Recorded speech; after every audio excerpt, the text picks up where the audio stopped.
Good morning, everyone. Please silence all phones for the duration of the meeting. Welcome to the September 8th, 2023 special meeting of the THS Board of Directors. I'm Michael English, the board chair. The meeting format is hybrid. Quorum is physically present at the Hart Administrative Offices at 1201 East 7th Avenue, and the rest of the board members are participating via communication media technology. I would like to call the meeting to order and have the Pledge of Allegiance, please. Pledge of Allegiance to the flag of the United States of America and to the republic for which it stands, one nation, under God, indivisible, with liberty and justice for all. Danielle, would you call the roll, please? Yes, sir. President English, Present. Director Ahern, Director Hardy, Present. Director Johnson, Director Maniscalco indicated he would be absent. Director Mechanic? Here. Director Schisler? Here. Director Williams? Here. You do have a physical quorum, sir. Thank you so much. And thank you, everybody, for coming. It's an odd time, but we really needed to do this today. The next item is approval of minutes. The minutes from June 21st, 2023 regular board hybrid meeting and July 19th, 2023 regular board of directors workshop and August 16th, 2023 regular board of directors hybrid meeting. Are there any additions, deletions, or corrections? Move to approve. We have a Second. motion- Second. We have a motion and a second to approve. All in favor, say aye. Aye. Opposed, say nay. The next item is public input. Is there anyone in the audience who wishes to be heard? No, sir. Seeing none, we'll move to the next item. Number 4 is the presentation. Mr. Lafler, Hart's Director of Budgets and Grants, will present the fiscal year 2024 Hart THS proposed budget. Mr. Lafler, you are recognized.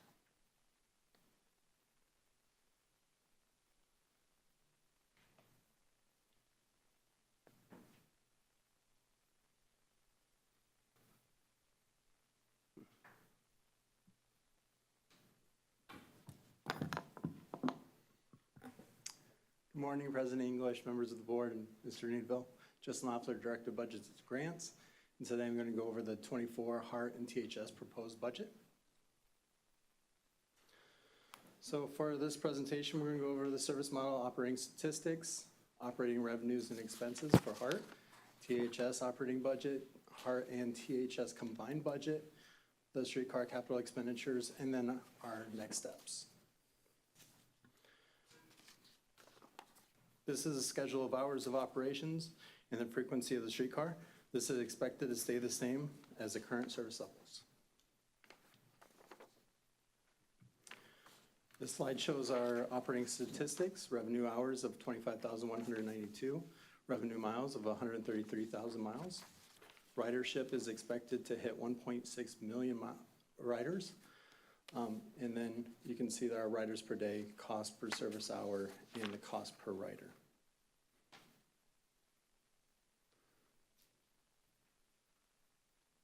The next two slides summarize the Hart streetcar operating revenues and expenses. Of course, each year we present a balanced budget. Hart revenues are budgeted at $3.3 million, and expenses are also budgeted at $3.3 million. So many discussions have occurred with the city of Tampa on the possibilities of the results of the FDOT grant and the subsidy fares if not awarded. The city is confident in budgeting for this grant, and discussions will continue to develop long-term plans, but to remain fare-free, a continued operating funding source will need to be identified. So, can I ask what that means? Yes. Put your microphone on. Oh, okay. Can I ask what that means? Ask Justin whatever you like. Yeah. It means for the time being, until we find out from FDOT whether or not they're going to supply us with the grant, we're going to remain fare-free for now, and then once we find out the results, we'll take the next steps. But who's paying for the shortfall? And I mean, we're not receiving the DOT grant, so where is that money coming from? So I can answer that. So staff has been having ongoing conversations with the city of Tampa and they're confident they could come up with the remaining funds. I've also had conversations with the CRAs, possibly for them to contribute a little more too, so. Okay, so the city would make up the shortfall in the interim period? Yes. Cal, I assume the city has signed off on that? Well, I think the city's actually waiting for if FDOT can come through before having a legitimate commitment. But that's correct? That- Yeah, we've been negotiating with everybody. Are we still optimistic we're gonna get the funding from DOT? I'm very optimistic. I'm optimistic. Okay, I'm glad. Yes, we're gonna get the money. Okay, thank you. Otherwise, I'll take care of it. Yeah, There you go. I think that'll end up in the notes, in the minutes. Go ahead, Justin. Okay, thank you. In terms of expenses, the Hart Streetcar operating expenses, the biggest expense is salary and wages at 2.2 million. And then fringe benefits is budgeted at 625,000. Fuel and oil at $5,837. Parts and supplies, $175,918. Contract services, contract services at $15,496. Marketing and printing at $53,000. Insurance costs at $80,000. Utilities at $194,567. And other expenses at $29,716. For a total fiscal year '24 budget expenses at $3,374,262, which is a 6% increase. Here is the THS operating budget. Another thing that we had discussed before was the CSX insurance. We've also been in conversations, and the city of Tampa felt comfortable at this time budgeting at $600,000. I know that we do anticipate that to be lower than that this year, Hopefully. hopefully. But that's where we're budgeted.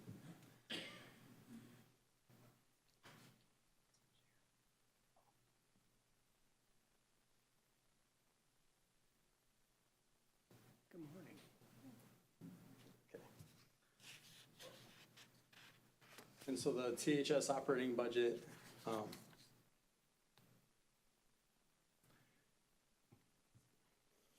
is $1.8 million. That's a 23% increase. This is the combined Hart and THS operating budget with a combined budget of $4,256,725, and that represents an 8.7% increase. 32 budgeted positions for the streetcar, and that is the same as the current fiscal year. For capital expenditures, we have two items on the capital expenditure chart: vehicle maintenance at $1.2 million and infrastructure maintenance at $135,000 for a total of $1,354,100. As far as our next steps, today's ask is that the THS board adopts the THS and Hart streetcar budgets. Provided the THS budget approves the budget today, in September, there will be two public hearings where the Hart board will consider the fiscal year '24 operating capital budgets, which includes the Hart streetcar budget.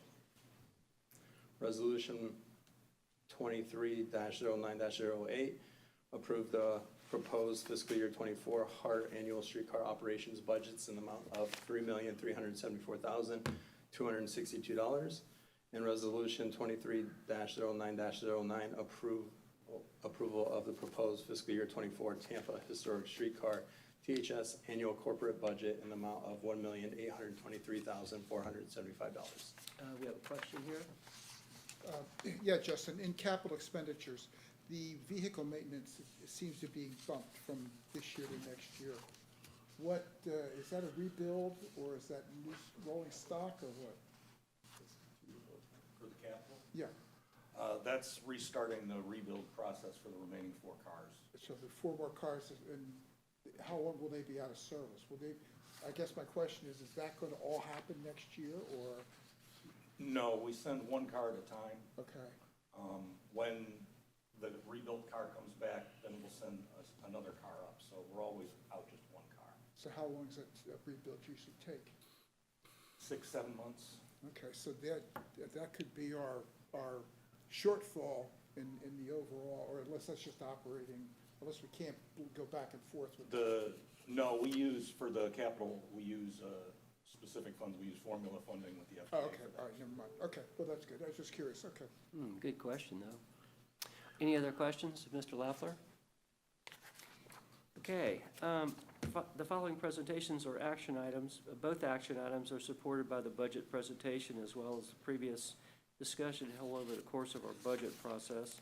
The first action item is Resolution R 2023-0908, approval of the proposed FY24 HART annual operating budget in the amount of $3,374,262. Any questions? Move to approve. Second. We have a motion and a second. All in favor say aye. Aye. Opposed say nay. Thank you. Aye. I beg your pardon? There's an Okay. additional aye. Whoever's your vote said aye. The second one is Resolution R 2023-0909, approval of the proposed FY24 Tampa Historic Streetcar budget in the amount of $1,823,475. Any questions? If not, a motion, please. So moved. We have a motion and a second. All in favor say aye. Aye. Opposed say nay. Thank you very much, Justin. I do have a question. Justin, I was gonna ask, the average cost per rider, it looks like it's going down from 273 to 256. Yes, ma'am, that's because we've increased the amount of riders on the streetcar pretty dramatically without a huge increase in expenses. I actually added that metric to that slide to show the efficiency of the service. That's what I was wondering. Okay, thank you, because the cost per service hour, it seems to go up, but you've accommodated. We're limited, we can't add a whole lot of service because it's a fixed guideway, right? Okay. But that's why I wanted to share that metric, because it does show the efficiency of the operation. Thank you. That's a big call out considering where it was, $4.55 in 2021, and it's all the way down to 256, and our ridership is up to 1.6. So that's significant. So I just wanted to call that out. Yes, ma'am. Thank you. Great. Excellent point. Yes, it is. Okay, we now move to Marketing Services Report. Mr. Wazinski. Good morning, THS Board and Mr. Drainville. I'm Frank Wazinski, the Manager of Marketing for HART. For the month of July, the big push was for Independence Day events. So Boom by the Bay this year was on July 1st, and then Armature Works held, in the downtown area, held fireworks on July 4th. So ridership for Boom by the Bay was 5,947, and on Independence Day, ridership was 5,727. Other events that HART promoted streetcar service to includes Kappa Alpha Phi fraternities in Clave 2023, Amalie Arena concerts including Blink-182, Raw, WWE Raw, and then Tampa Bay Comic-Con. HART staff rolled out a thank you campaign to our funding partners, which included interior cards on all the streetcars. I included a notice on our website, a graphic on our website, as well as social media push behind it. The big thing to bring up, it didn't happen in July, but we did get notice that the streetcar will be included in the Tampa Monopoly Board. So we'll have our own little square on the Tampa Monopoly Board, as well as a community chest card that'll say something along the lines of, enjoy a ride on the historic streetcar, Teagle Lane streetcar. So it's exciting news, and along with that, as I mentioned, in the coming months, I believe it might be closer to the new year, so maybe in January, when they get ready to release the board, Mr. Monopoly will be, we'll get him on board the streetcar, maybe at some stations, do some fun giveaways with the Monopoly game. So it's going to be a great, great thing for the streetcar, and to highlight the importance of the streetcar. So from the media side, I kind of wanted to cover this month. It's obviously very relevant. We received a lot of coverage regarding the fare free and the possibility of charging, there was a lot of support for keeping the streetcar free, which included a Tampa Bay Times editorial that was titled "Tampa Streetcars Should Remain Free." So it was a big push, a community push to highlight that fact of that. And Hart's director of planning and scheduling participated in a number of interviews in support of that, so. Excellent. Yeah. From the Vector side of the house, revenue through to THS through July 2023 is 107,713, which was what was budgeted was 86,000, I believe. So they're exceeding that, and that doesn't include the fact that TJH just signed on for a year, which would be roughly about $110,000, with 66,000 of that going to THS. Wow. So we're bringing them on as a partner. And they also would be getting naming rights to that. So we're looking at maybe TJH at Dick Recco Plaza Station. So we're bringing Oh, which station? Dick Recco, Oh, yeah. Dick Recco Plaza. Wow. So it'd be probably TJH at Dick Recco Plaza Station, but we'll have more once we finalize that. And then we're also, Vector is also talking to a number of partners that are interested. We've received some interest from Hatrix in possibly naming a station. And so, I've mentioned a couple of the past meetings that we're really trying, the streetcars are kind of packed in terms of advertising, so we're trying to maximize revenue on the rest of the system, obviously, as we're looking to find funds. So we're doing a big push with bringing on station advertisers and trying to get them to commit to longer contracts as well, so. The Tampa, the one thing I didn't mention too, the Tampa Rays in July, they signed on for 3 months, and they're at Emily Arena Station currently, so. Nice, very nice. Yep. Is there any questions? That's my report. Otherwise. Thank you. That's All a right. very Thank you. encouraging report. Thank you so much. Let's move to item number 7, Streetcar System Report. Mr. Brian Allen. Good morning, President English, members of the board, Mr. Drainville. For July, of the 4,426 scheduled trips, we experienced 136.75 missed trips.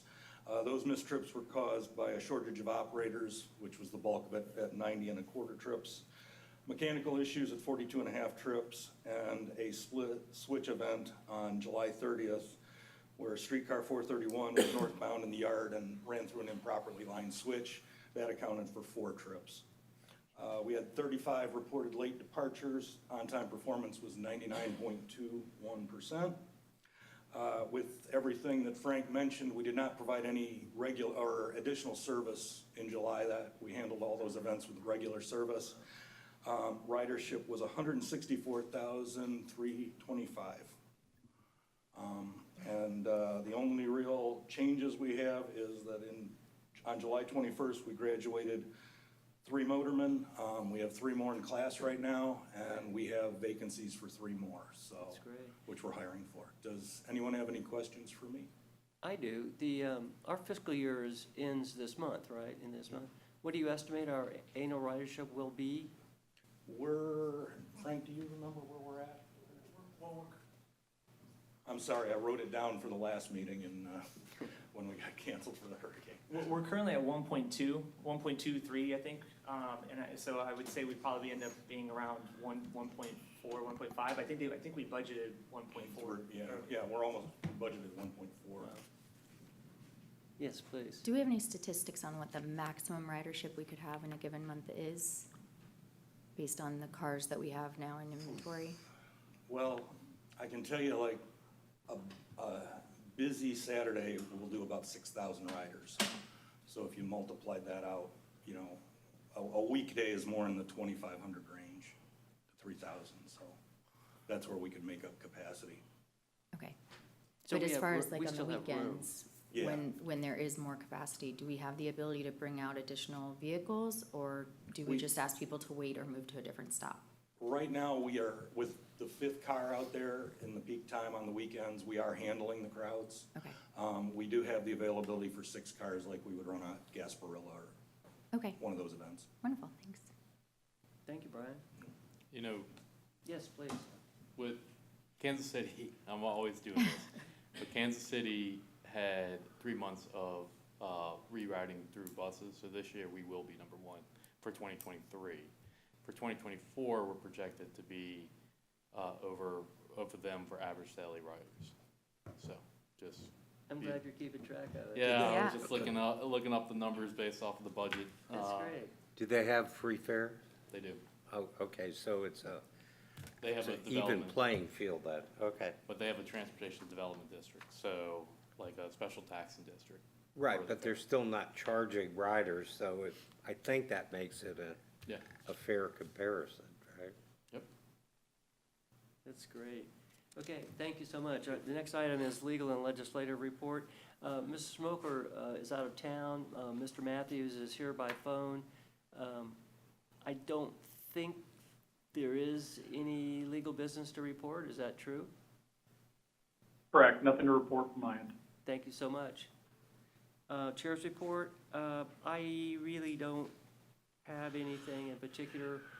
I've been involved with a lot of discussions about the CSX insurance, and I'm pretty confident that we're going to come in at a lower number than we've put in our budget, hopefully at least 100,000 less, but you know, you don't know how you look till your picture's taken, so we'll see how that ends up in the next month or so.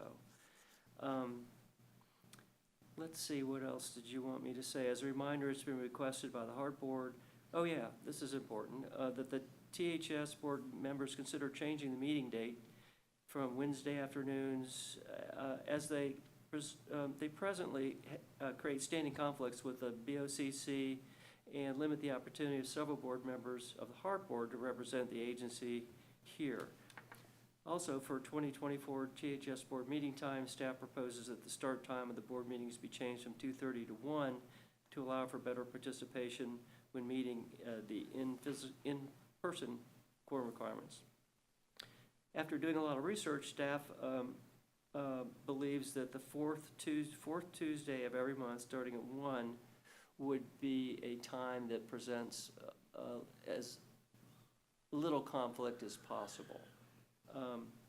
And when polled by staff, all board members seem to support this change. Is there any more discussion about it? Everybody okay with it? Yes. Yes. Good. So may I have a motion to move the THS board meetings to the fourth Tuesdays of the month at 1 p.m.? So moved. Second. Second. I have a motion and a second. Please do a roll call vote. President English, Yes. Director Ahern, Yes. Director Hardy, Yes. Director Johnson, Director Maniscalco, Yes. Director Mechanic, Yes. Director Schisler, Yes. Director Williams. Yes. The motion passes unanimously. Thank you. So, Lena, you win. Yes, I'm here. Okay, let's move to the CEO's report. Mr. Drainville. Thank you, and good morning, President English, members of the board. A couple of things. So in August, Hart received a request from WSP Consulting to accommodate a visit from the National Rail and Bus Safety experts from both Portland and Baltimore. They were in Tampa doing an audit for FDOT on a separate project. We did meet with Joyce Rose, Senior VP of Transit and Rail Safety, Harry Supporter, Senior Safety and Security Advisor, and Laurie Stewart, Senior Vice President, Transit and Rail Safety and Security Group. And they're very appreciative that we could accommodate them, and they were very impressed with our streetcar operations, so wanted to report that. I did want to thank Director Johnson for participating in our FY 2024 kickoff legislative priorities meeting. Both Holland and Knight and staff had a very productive meeting. And the last thing I did want to mention is about ridership. So when you look at June and July's combined totals, we exceeded the whole ridership of the whole year of 2018 by about 14,000 riders. So I wanted to bring that to the board's attention. So that concludes my report. Thank you so much. Any questions? Okay. The next item is compliance reports. The city Tampa financial statements for the month are included in your packet. Any questions about that? Any old business? Any new business? May I have a motion for adjournment, please? So moved. Second. To adjourn? All in favor, say aye. Aye. Opposed, nay. This meeting is adjourned. Well done. And thank you all for coming today. It's an important, we had to do this today.